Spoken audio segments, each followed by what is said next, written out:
Dalam hidup kita sebagai orang percaya, Tuhan punya tanah perjanjian buat kita masing-masing, katakan.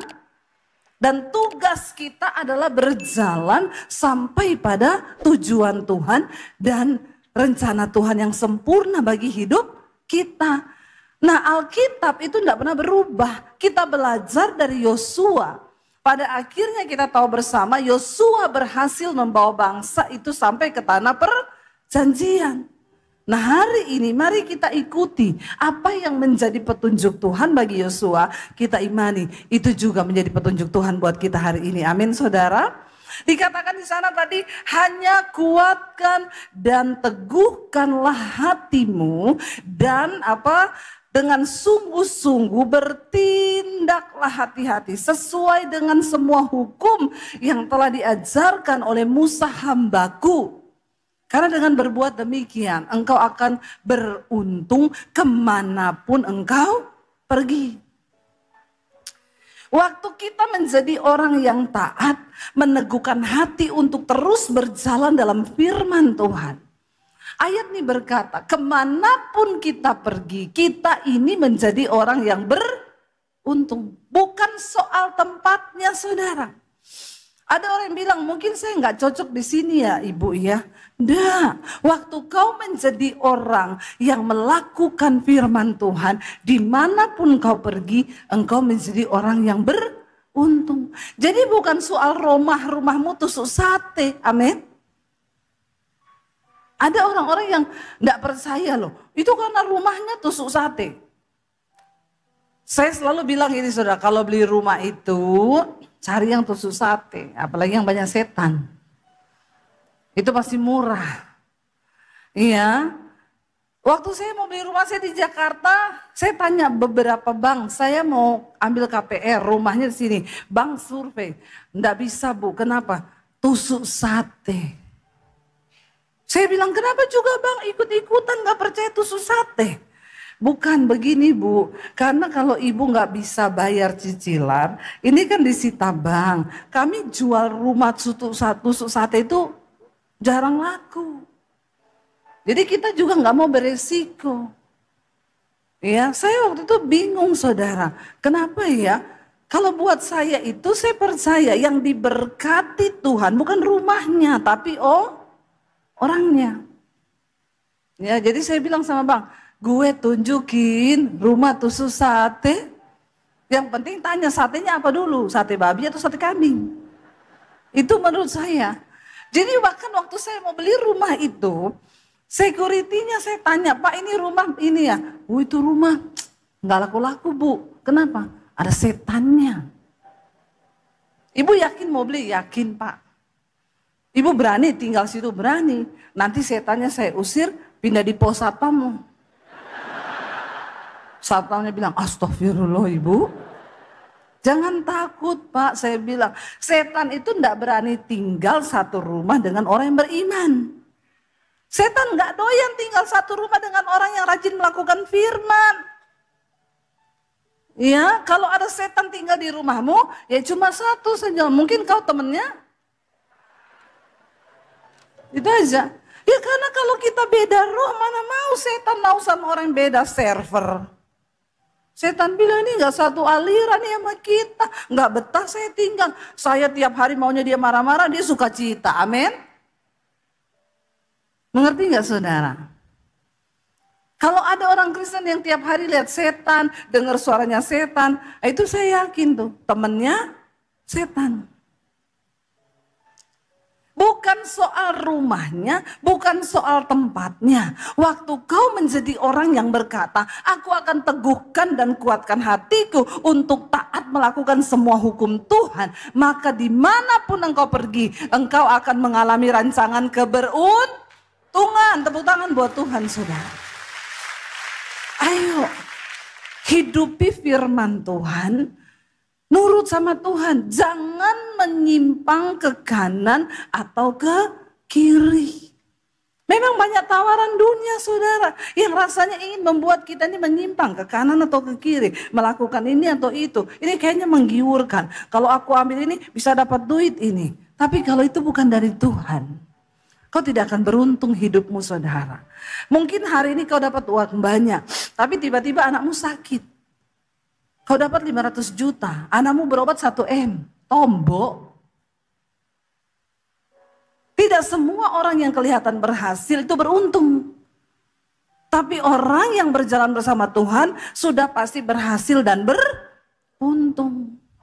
Ya karena ingat loh, ya berkat itu, ya orang itu kaya tidak semua dari Tuhan. Saya mau tanya, orang pergi ke Gunung Kawi bisa kaya nggak?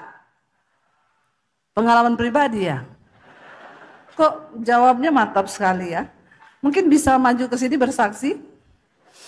Ya, orang ke Gunung Kawi bisa kaya, bisa. Setan bisa kasih kekayaan, tapi setan nggak bisa kasih keberuntungan. Ya, orang pinter itu, orang bodoh kalah sama orang pinter. Orang pinter kalah sama orang goblok. Orang bodoh itu kalah sama orang pinter. Orang yang pinter itu kalah sama orang hoki. Orang hoki itu orang yang beruntung. Karena dia disertai Tuhan. Nah yang pertama Tuhan bilang, teguhkan hatimu, kuatkan hati. Aku mau Tuhan, dalam nama Yesus, aku mau bertindak sesuai dengan firman yang tertulis dalam Alkitab. Aku gak mau melenceng ke kanan atau ke kiri. Sebab aku percaya kalau aku berjalan bersama dengan Tuhan melakukan firman, maka rancangan keberuntungan dimanapun aku pergi dan berada, itu yang terjadi dalam hidupku. Yes. Yang kedua, ayat yang ke-8 tadi berkata apa? Coba kita baca bersama. Baca lagi, janganlah engkau lupa memperkatakan kitab Taurat ini, tetapi renungkanlah itu siang dan malam. Supaya apa? Engkau bertindak hati-hati sesuai dengan semua yang tertulis di dalamnya. Sebab dengan berbuat demikian apa? Semua perjalananmu itu akan berhasil dan engkau akan beruntung. Ayo Bapak Ibu, jangan malas membaca Alkitab. Memperkatakan firman Tuhan, merenungkan itu siang dan malam. Kenapa kita harus sering memperkatakan firman? Supaya kita ingat. Kalau kita nggak memperkatakan, maka kita mudah lupa. Tapi kalau kita perkatakan, maka kita pasti ingat. Khotbah itu biar saudara dengar beberapa kali. Ada orang yang ngomong sama saya, Bu, saya tuh dengerin khotbah ibu ya. Itu sehari kayak orang minum obat loh, 3-4 kali. Kadang khotbahnya satu itu tok saya denger 4 kali. Tapi yang saya dapat tuh beda-beda loh Bu. Saudara, firman Tuhan itu selalu baru. Waktu kita dengar firman, kita coba renungkan, kita perkatakan firman itu, maka firman itu akan berkuasa menuntun langkah hidup kita. Contoh waktu kau sudah mau marah, mau emosi, kau perkatakan pada dirimu, firman Tuhan berkata jangan marah, tinggalkanlah panas hati itu. Karena amarah mengerjakan sesuatu yang tidak berkenan kepada Tuhan. Dengar ya, saya tidak boleh marah. Karena kalau saya marah berarti saya ini melanggar firman Tuhan. Ya kayak orang kalau ikut setan itu kan ada mantra-mantra. Saya kemarin ketemu sama satu orang bupati, dia cerita sebelum dia terima Tuhan Yesus. Mantranya banyak, setiap kali pergi ke daerah mana, ada dukun yang paling top, dia ke situ berguru. Nanti temannya cerita, oh di sini ada yang top, dia pergi lagi ke daerah itu. Sampai banyak, akhirnya pusing sendiri. Karena tiap hari mau keluar rumah dia harus baca mantra. Satu-satu mantra untuk ini, bikin cewek-cewek tertarik, bikin ini, dibaca semua saudara. Kalau salah baca yang tertarik cowok bukan cewek. Banyak boti sekarang. Ya, jadi ribet. Lalu dia bilang, ibu sudah semua saya baca ini mantra Bu. Apa yang terjadi? Nggak ada damai sejahtera. Saya tuh kayak dikejar-kejar. Ini panas, nggak rasa aman, semakin tidak tentram. Padahal dia berguru ke banyak guru. Tapi nggak tenang hidupnya. Itu bedanya orang yang disertai Tuhan. Kalau kita berhasil dalam Tuhan, beruntung hidup kita penuh damai sejahtera. Itu bedanya Tuhan dan dunia, saudara. Makanya dikatakan, ayo perkatakan kita Taurat ini setiap hari siang dan malam supaya kita bertindak hati-hati. Tapi ada orang bilang susah melakukan firman. Coba kita lihat Ulangan 30, saudara. Siapa yang bilang susah untuk melakukan firman? Baca bersama Ulangan 30. Kita lihat ayat yang ke-11 sampai ayat 16. Baca bersama saudara, 1, 2, 3. Sebab perintah ini yang kusampaikan kepadamu pada hari ini tidaklah terlalu sukar bagimu dan tidak terlalu jauh. Perkatakan dulu, melakukan firman Tuhan itu tidak sukar. Jangan bilang susah. Melakukan firman itu susah. Kalau Tuhan tahu susah, Tuhan tidak akan kasih kita perintah itu, saudara. Melakukan firman Tuhan itu gampang dan sangat mudah, asal kau menetapkan hatimu dulu untuk bertobat. Amin. Dikatakan di situ, firman Tuhan, sebab perintah yang kusampaikan padamu pada hari ini tidaklah terlalu sukar bagimu dan tidak pula terlalu jauh. Ayat yang berikutnya berkata di sana apa? Tidak di langit tempatnya sehingga engkau berkata, siapakah yang akan naik ke langit untuk mengambilnya bagi kita dan memperdengarkannya kepada kita supaya kita melakukannya. Firman itu dekat, tidak di atas langit sana yang tidak engkau bisa jangkau. Firman itu dekat. Alkitab itu loh yang ada di tanganmu hari ini, itu perintah Tuhan. Amin. Itu enggak di langit. Itu gampang sekali ketika saudara mau, tinggal ambil, baca, aku mau melakukannya Tuhan. Tidak di langit tempatnya sehingga engkau berkata, siapa yang akan naik dan mengambilnya dan bacakan bagi kami supaya kami melakukannya. Yang berikutnya dikatakan apa? Tidak di mana, juga tidak di seberang laut tempatnya. Sehingga apa?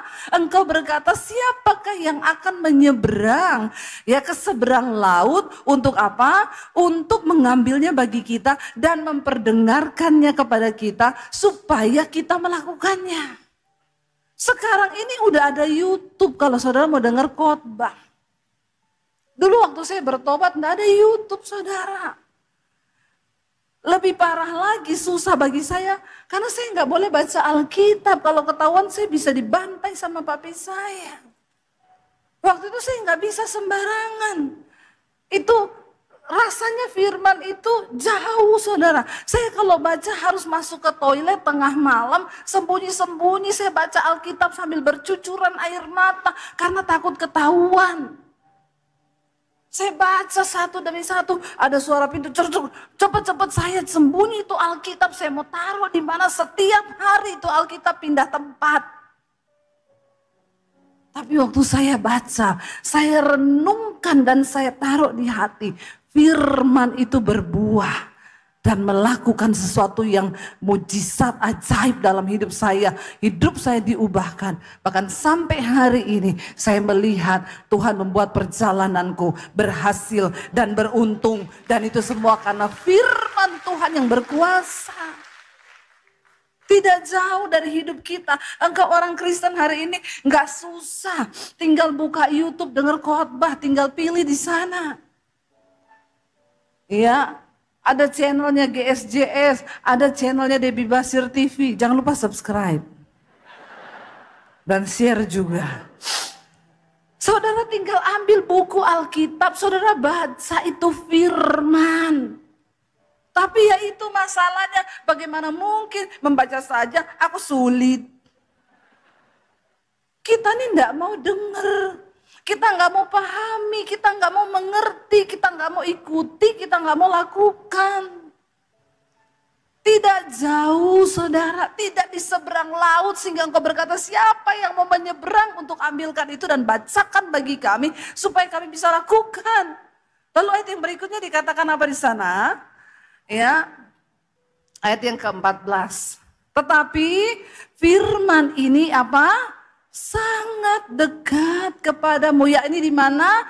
Di dalam mulutmu dan di dalam hatimu. Untuk apa? Dilakukan.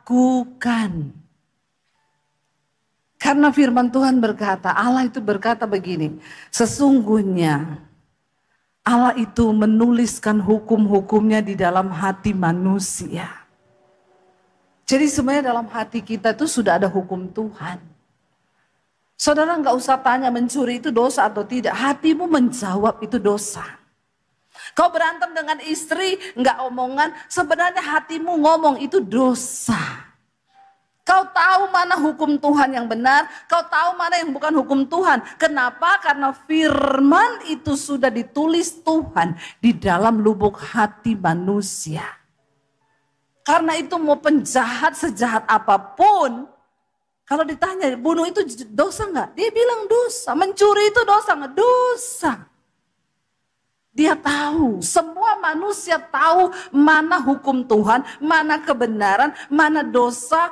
Tidak jauh firman itu ada di dalam hatimu dan ada di mulutmu untuk kau lakukan. Pertanyaannya kita mau nggak menjadi pelaku firman? Kalau dibilang jangan kepahitan, ya jangan kepahitan. Kalau dibilang ya jangan marah, ya jangan marah. Kalau dibilang jangan selingkuh, ya jangan selingkuh. Kalau dibilang jangan jadi homo, ya jangan homo. Kalau dibilang jangan lesbi, ya jangan lesbi. Kalau dibilang jangan kepahitan, ya jangan kepahitan. Jangan pelit, ya jangan pelit. Amin. Tapi sulit bagi orang-orang ini melakukan ini, sulit. Kenapa? Karena kedagingan kita, memang daging ini tidak mungkin berkenan kepada Tuhan. Daging ini nggak suka kalau kita melakukan hukum Tuhan. Makanya Rasul Paulus berkata, karena itu aku melatih tubuhku dan menguasainya seluruhnya. Supaya jangan setelah aku memberitakan Injil, aku ditolak sama Tuhan. Sekelas Rasul Paulus takut loh ditolak sama Tuhan. Bagaimana dengan saudara dan saya? Pede bu, pasti masuk surga. Nah itu lain cerita lagi. Ya, mari saudara kita berusaha. Lalu ayat yang berikutnya dikatakan apa? Ayat yang ke-15. Ingatlah, aku menghadapkan kepadamu apa? Aku menghadapkan kepadamu pada hari ini. Apa? Kehidupan dan keberuntungan, kematian dan kecelakaan. Cuma dua jalan. Kalau kita mau melakukan firman Tuhan, ya di depan kita ada kehidupan dan keberuntungan. Bukankah ini semua yang kita harapkan terjadi di hidup kita yang pendek ini? Alkitab bilang 70 tahun. Kalau kuat 80-90 tapi kebanggaannya sakit penyakit. Ya, sebaliknya kalau kau tidak taat, maka di depanmu yang diperhadapkan adalah kematian dan kecelakaan. Dan itu bukan rancangan Tuhan, bukan hidup kita, itu pilihan yang kita buat. Lalu ayat yang terakhir, ayat 16 berkata apa? Karena pada hari ini aku memerintahkan kepadamu, cuma ini loh perintahnya, baca sama-sama 1, 2, 3. Untuk mengasihi Tuhan Allahmu dengan hidup menurut jalan yang ditunjukkannya dan berpegang pada perintah, ketetapan dan peraturannya supaya apa? Engkau hidup dan bertambah banyak dan diberkati oleh Tuhan Allahmu di negeri kemana engkau masuk dan mendudukinya. Cuma itu permintaan Tuhan.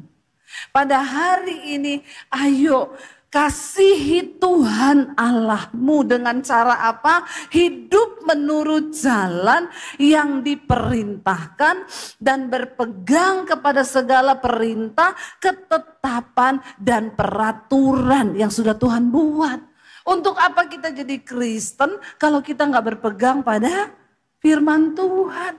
Kalau kita tidak melakukan perintahnya maka percuma.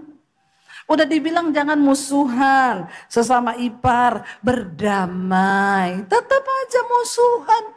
Kepahitan sama ipar, sama mertua kepahitan, sama mantu kepahitan. Hidup yang seperti apa yang mau Tuhan berkati dari hidup kita ini? Kita belajar Bapak Ibu untuk terus ya melangkah bersama dengan Tuhan. Yuk, hidup ini singkat. Kita nggak tahu hidup ini ke depan mau seperti apa. Tapi yuk setidaknya apa yang Tuhan suruh lakukan, amin. Lalu saya pengen kita baca yuk. Apalagi yang bisa menghalangi kita mengalami keberuntungan. Amsal 28 ayat 13, baca sama-sama. Amsal 28 ayat 13, 1, 2, 3. Siapa menyembunyikan pelanggarannya tidak akan beruntung, tetapi siapa mengakuinya dan meninggalkannya akan disayangi. Amin. Kalau orang itu menyembunyikan dosa, hidupnya tidak mungkin beruntung. Biar engkau mau putar kepala jadi kaki, kaki jadi kepala, siang jadi malam, malam jadi siang. Kalau ada dosa yang kau tutupi dan kau sembunyikan, maka hidupmu tidak akan beruntung Bapak Ibu. Tidak ada damai sejahtera di dalam hidupmu. Barang siapa yang menyembunyikan pelanggarannya tidak akan beruntung. Ini yang ngomong firman Tuhan, bukan saya. Jadi hari ini yang masih tutup-tutupi dosa, saya mau bilang bertobat. Kemarin di Jakarta ketangkap 56 orang. Cowok-cowok bikin pesta di satu kamar hotel. Saya itu enggak bisa bayangkan ya. Satu kamar 59 laki-laki melakukan pesta seks. Saudara bisa bayangkan tuh cumi-cumi, gurita, kepiting semua di situ. Heran. Dosa itu semakin membabi buta menguasai manusia. Kemarin waktu di Thailand disahkan pernikahan sejenis, nikah semua itu. Saya berdoa di tempat ini. Jangan ada boti-boti loh. Jangan ada homo. Kalau kau tahu kau punya kekurangan itu, datang di kaki Tuhan berdoa. Jangan malah diumbar hawa nafsu itu. Yang saya kaget waktu saya lihat videonya itu beredar. Itu mereka tampangnya bukan tampang-tampang tulang lunak loh. Itu kayaknya semua tulang-tulang ayam kampung ya kemarin tuh. Maksudnya gagah, berotot gitu, gak ada kelihatan cowok-cowok banci atau apa. Dan bahkan benar setelah diberita, ada yang udah menikah, punya istri, punya anak 2. Tapi mereka hidup di dalam dosa seperti itu dan tidak merasa tertuduh. Ini memang Sodom dan Gomora ini mau terjadi. Kita nih harus bertobat. Supaya kita bisa berdoa bagi bangsa ini loh saudara. Kenapa itu bisa terus terjadi? Kau tidak bisa menguasai dagingmu. Rasul Paulus bilang latih tubuhmu, dekatkan dirimu dengan Tuhan. Ibadah, puasa biar dagingmu itu mati, amin. Nah ini daging dipupuk. Ya, anak-anak muda dengan bebasnya melakukan dosa. Tuh ketangkep di Jakarta berapa waktu lalu naik klub yang terbakar. Lalu ada anak muda yang share saudara sama teman-temannya. Guys ngeri ya, waktu lihat mereka punya video itu teriak, gila gue mau mati, gila ini asap semua gue mau mati, gak ada yang ingat Tuhan. Lalu anak muda itu bahas di satu grup mereka orang-orang Kristen. Lalu dia tanya, terus apa hikmahnya nih dari semua yang sudah kita lihat ini? Temennya ngomong, hikmahnya guys kalau kita mau dugem pilih dugem yang agak baru. Yang kelistrikannya masih bagus ya, jadi nggak mudah terbakar. Lalu kita cari exit door-nya supaya kita tahu kalau ada apa-apa kita bisa lari. Orang kok nggak ada takutnya akan Tuhan ya. Iya, kalau exit door bisa jadi kau pilih. Kalau sudah api kau mati itu jadi pintu kematianmu. Kita nggak pernah tahu kita akan mati di mana loh Bapak Ibu. Karena itu jaga hidupmu kudus di hadapan Tuhan, amin. Kalau mereka tahu malam itu mereka akan mati di night club itu, apakah mereka akan pergi ke sana? Mereka nggak akan pergi, tapi dagingnya tuh membawa mereka ke sana. Saya bingung kalau orang Kristen tuh masih betah dugem-dugem yang nggak ada jelas begitu. Itu berarti rohmu tuh masih setan di dalamnya saudara. Saya ngomong aja, saudara marah terserah, tersinggung puji Tuhan. Kepahitan jangan, bertobat iya, amin. Jangan main-main dengan Tuhan hari-hari ini. Karena bait Allah itu tubuh ini loh. Makanya Roma 12 berkata, tidak tahukah kamu bahwa bait Allah itu adalah tubuhmu, tempat Tuhan berdiam. Barang siapa membinasakan bait Allah, maka Allah akan membinasakan dia. Zaman dulu bait Allah itu di Yerusalem sana. Tapi Yesus bilang ada saatnya nanti ini semua akan dihancurkan. Sebab Roh Kudus akan berdiam di dalam diri kita. Kita berdoa Bapak Ibu, supaya kita mencintai hal-hal yang rohani. Jangan datang di gereja duduk tapi otakmu kosong. Lihat jam terus lagi, udah jam berapa ini ya, kita mau ke sana ini, udah nggak betah dengar khotbah. Panas rohnya itu kalau dengar khotbah. Ini roh-roh yang begini nih saudara. Bertobat. Saya mau bilang saudara, neraka itu benar-benar ada, kebinasaan tuh benar-benar ada loh. Kita ini, kalau kita tahu kita sudah ditebus oleh darah Yesus, maka kita berdoa supaya kita berjalan lurus ikuti Tuhan. Amin saudara. Ayo buang semua itu.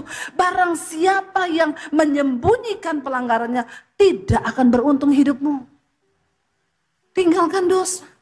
Satu kali ada seorang ibu datang sama saya, Bu Debbie.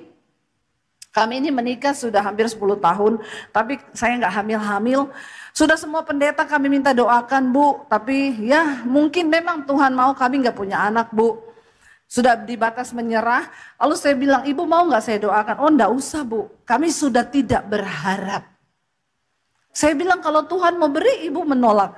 Ya udah gak berharap sih Bu, oh iya puji Tuhan kalau begitu. Lalu saya tanya, Bu mungkin ada penyebab. Ibu dulu waktu menikah pernah menolak punya anak enggak? Karena sekarang banyak anak muda nikah itu tolak punya anak. Enggak boleh loh saudara. Kalau kau belum siap punya anak, enggak usah nikah dulu. Daripada kau menikah terus ngomong, kita nikah tapi gak usah punya anak dulu ya. Kebanyakan kasus orang gak hamil, yaitu karena begitu. Yang pertama dia menolak. Yang kedua ibu itu bilang gini, ada sih Bu, saya mau mengaku sama ibu. Selama ini saya gak pernah ngaku sama siapapun. Tapi gak tahu hari ini Tuhan suruh saya ngaku. Dulu saya ini sebelum menikah, waktu saya pacaran, beberapa kali saya aborsi. Karena saya hamil di luar nikah. Mungkin apakah itu Bu bisa menjadi penyebab sampai sekarang saya itu enggak punya anak. Saya bilang ya bisa jadi, tapi hari ini kan ibu sudah mengakui, keluar dari mulut ibu ngaku sama saya. Selama ini sih saya sudah berdoa minta ampun sama Tuhan Bu. Ya, dan kalau ibu sudah bertobat meninggalkan dosa itu ya percaya Bu Tuhan sudah ampuni. Tapi hari ini ibu bikin pengakuan sama saya. Mungkin itu akan membantu, jadi ibu tidak tertuduh lagi dan setan gak bisa ikat lagi tuh. Kita berdoa ya Bu, siapa tahu Tuhan kasih ibu anak. Saya berdoa, saya tumpang tangan perutnya saudara. Berapa bulan kemudian dia WA saya, Bu Debbie, terima kasih, saya sekarang hamil. Tepuk tangan dong buat Tuhan. Barang siapa mengakui pelanggarannya, dia akan beruntung saudara. Seorang pejabat yang cerita ke saya, divonis dokter umurnya tinggal 6 bulan. Lalu dia bilang sama Tuhan, Tuhan kasih saya kesempatan hidup. Dia bilang saya dengar suara Tuhan audible bicara di telinga saya Bu. Kalau kamu mau hidup, melihat hidupmu dipulihkan. Cuma satu, dia tanya apa Tuhan? Akui semua dosamu sama istrimu. Waktu dia bilang itu, waktu saya dengar Tuhan ngomong begitu Bu, gemeter saya karena kenapa? Bisa mati duluan ini. Kalau cuma sama Tuhan mungkin 6 bulan, tapi kalau ngaku sama istri bisa jadi 3 bulan mati saya. Tapi gak ada pilihan, dia bilang, saya ngaku mati, enggak ngaku juga mati. Dia kumpulin keluarga besarnya, dia panggil istrinya di depan semua keluarga besar, dia ngakui, aku ini umurku tidak lama lagi. Sebentar lagi saya akan mati, tapi sebelum saya mati, saya mau pemberesan, mengakui semua dosa saya, supaya saya diampuni Tuhan. Dia bawa istrinya keliling kota, di situ ada perempuan, di situ ada simpanan saya, di situ ada banyak saudara. Karena dia punya banyak uang. Waktu dia melepaskan beban, dosa itu beban yang paling berat dalam hati kita. Lebih daripada beban utang. Kenapa Tuhan suruh kau akui? Supaya hidupmu tidak tertekan.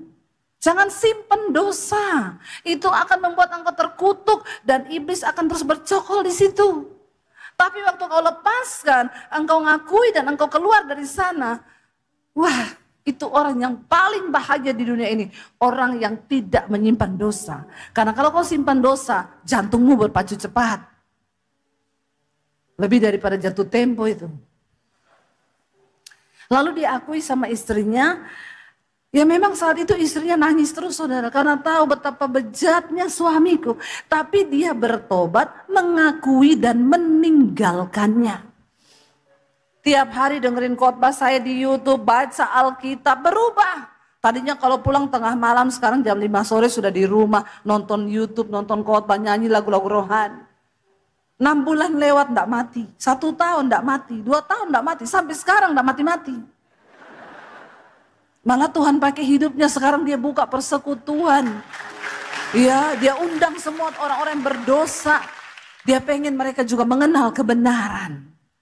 Saudara, kalau kita pengen beruntung hari ini, ayo lakukan apa yang Tuhan suruh. Saya bukan cuma ngomong, tapi saya juga mengalami apa yang firman Tuhan katakan itu. Supaya hidup kita berhasil dan beruntung. Tidak selamanya kita harus mengerti jalan Tuhan. Tapi untuk selamanya kita harus belajar percaya kepada Tuhan. Sekalipun mengikuti jejaknya itu berat. Seringkali apa yang kita mau secara daging tidak terjadi. Tapi percaya saudara, waktu kau ikut jejaknya Tuhan. Ayub berkata begini saudara. Perintah dari bibirnya tidak kulanggar. Dalam sanubariku kusimpan ucapan mulutnya. Mari dengarkan firman Tuhan dan simpan itu dalam hatimu. Waktu engkau menyimpan firman dalam hatimu, maka firman itu yang akan menuntunmu saudara. Untuk mulai mengikuti kehendak Tuhan. Waktu kau simpan firman dalam hatimu, maka firman itu yang akan berkuasa membawa engkau sampai pada tujuannya Tuhan. Karena firman itu berkuasa. Dan firman itu dikatakan akan mengerjakan setiap apa yang disuruhkan Allah. Untuk terjadi dalam hidup kita. Bahkan Ayub berkata begini. Tetapi Tuhan itu tidak pernah berubah. Siapa dapat menghalangi Tuhan? Perhatikan saudara. Kalau hari ini engkau belum mencapai satu tujuan di hidupmu. Jangan salahkan orang lain. Jangan pernah salahkan gara-gara dia ini. Saya gak bisa dapat ini. Jangan pernah salahkan nih gara-gara dia ini. Sampai saya hari ini harus begini. Waktu Tuhan yang menentukan untuk engkau dapat mencapai sesuatu, maka dikatakan tidak ada yang bisa menghalangi Tuhan. Tidak ada yang dapat menghalangi kuasa Tuhan yang besar untuk membawa engkau digenapi janji itu dalam hidupmu. Gak ada. Tidak ada satu manusia yang berkuasa pun saudara, yang dapat menghalangi jalan Tuhan atas hidupmu. Bagian kita cuma duduk di kaki Tuhan dan belajar percaya. Ajar kami memahami Tuhan, apa maksudmu dari setiap ujian ini. Waktu kau tahu bahwa ayat ini berkata, siapa dapat menghalangi Tuhan? Karena itu saya selalu belajar untuk menerima bahwa kenyataan apapun yang kita hadapi hari ini itu seizin Tuhan. Dia tidak pernah terlalu cepat. Tuhan gak pernah buru-buru saudara. Walaupun kita udah gebelet banget pengen dapetin itu. Tapi Tuhan bilang tunggu. Kalau aku belum berkata itu gak akan terjadi. Waktu kita mengerti cara Tuhan ini, kita nggak mudah menyalahkan orang lain gara-gara dia itu. Sampai saya nggak bisa begini, gara-gara dia itu. Stop. Karena Tuhan, kalau dia sudah menetapkan sesuatu, ayat ini berkata, tidak ada satupun yang dapat menghalangi Tuhan. Tidak ada satu kuasa pun yang dapat menghalangi kehendak Tuhan terjadi. Apa yang dikehendakinya, perhatikan. Ayat ini berkata begini saudara. Baca bersama. Apa yang dikehendakinya dilaksanakan juga. Karena apa? Ia akan menyelesaikan apa yang ditetapkan atasku. Dan banyak lagi hal yang serupa ya dimaksudkannya. Tuhan akan melaksanakan ketetapannya atas hidup kita. Hari ini bagian kita berkata, Tuhan, tuntun aku berjalan di dalam jejak-Mu. Hari ini banyak hal yang tidak kami mengerti. Waktu-waktu ke depan mungkin masa yang suram, kekelaman. Tapi waktu Engkau datang dan berkata pada Tuhan, aku mau Tuhan ajar kami memahami semua rencana-Mu atas hidup kami. Maka dia Tuhan yang turut bekerja mendatangkan kebaikan atas hidup kita. Bangkit berdiri bersama saudara. Angkat hatimu pada Tuhan. Serahkan hidupmu kepada Tuhan malam ini.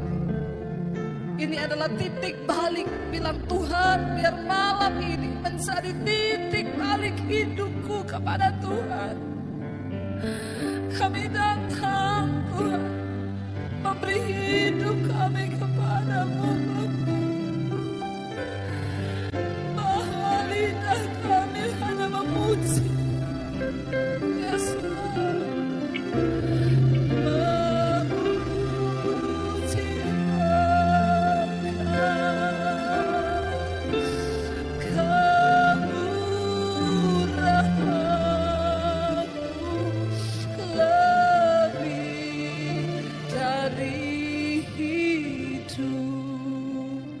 Tutup mata dalam hadirat Tuhan. Bapa, lihat setiap hati kami. Malam ini kami datang Tuhan. Tuhan yang tahu hidupmu masing-masing saudara. Dan malam ini dia cuma mau Engkau beri hidupmu yang sungguh-sungguh bagi dia. Tidak peduli dosa apapun yang sedang hari ini Engkau lakukan. Tuhan tidak pernah melihat masa lalu, tapi dia tunggu engkau yang sekarang untuk menyerahkan hidupmu kepada Tuhan.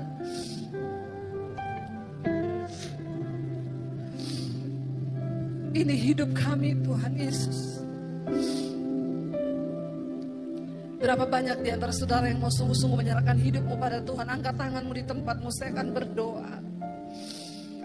Tuhan, Engkau melihat setiap tangan kami yang terangkat kepadamu Tuhan. Ini kami di atas kota Palangkaraya ini Tuhan. Kami datang menyerahkan hidup kami kepada Tuhan. Biar kemurahan-Mu nyata di hidup kami Bapa. Ya Yesus, kami tahu malam hari ini surga bersorak-sorai melihat setiap anak-anak-Mu datang menyerahkan hidup mereka kepada Tuhan. Jesus, sebab tidak ada persembahan yang menyenangkan hati Tuhan selain persembahan hidup yang kudus dan yang berkenan kepada Allah. Apapun keadaan kami malam ini, kami mau berkata sekali Yesus, kami mau tetap pilih Yesus saja dalam hidup kami. Tuhan, apapun yang sedang mereka alami dalam hidup mereka malam ini, hamba percaya Engkau yang Maha Tahu. Yang terikat dengan dosa sudah dilepaskan dalam nama Tuhan Yesus. Yang sakit malam ini Tuhan sembuhkan dalam nama Yesus. Yang mengalami pergumulan yang berat malam ini Tuhan lepaskan dalam nama Yesus. Kami mau berkata malam ini ketika kami sudah memilih Yesus, kami tidak mau berjalan tanpa penyertaan-Mu Tuhan. Amin. Kami perlu Engkau di hidup kami Yesus. Pimpin langkah-langkah kami Tuhan dengan kasih karunia-Mu Yesus. Pimpin langkah hidup kami Tuhan. Setiap waktu berjalan dalam Roh-Mu. Yes Lord Jesus. Nyatakan Tuhan kemuliaan-Mu dan berjalanlah denganku.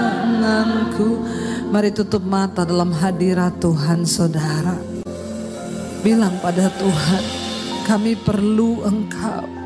Kami tidak bisa berjalan di hidup ini tanpa Tuhan. Kami perlu Tuhan dalam hidup kami.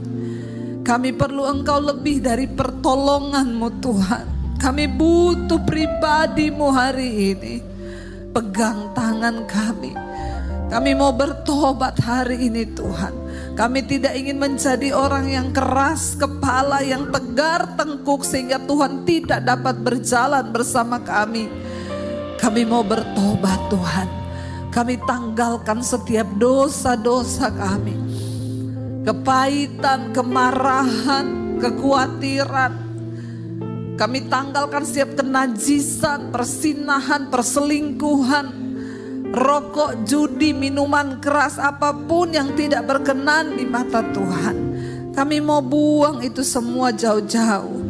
Biar kami menata hidup semakin bijaksana lewat firman Tuhan yang kami lakukan di hidup kami. Firman-Mu itu petunjuk bagi jalan-jalan hidup kami Tuhan. Kami akan berbahagia ketika melakukan firman Tuhan. Karena Engkau yang sudah berjanji dan Engkau tidak pernah menarik kembali setiap firman yang Engkau ucapkan. Bawa kami Tuhan untuk sungguh-sungguh bertobat supaya anak cucu kami juga boleh berbahagia karena iman kami di hadapan Tuhan. Kami perlu kasih karunia Tuhan. Ada begitu banyak persoalan yang mungkin kami hadapi hari ini. Tapi ketika Tuhan beserta dengan kami, Engkau pegang tangan kami, ada damai sejahtera di hidup kami Tuhan. Ada kekuatan yang melimpah dari Tuhan di hidup kami. Terima kasih Bapa. Karena itu kami naikkan doa ini di hadapan Tuhan. Sekali lagi angkat tangan.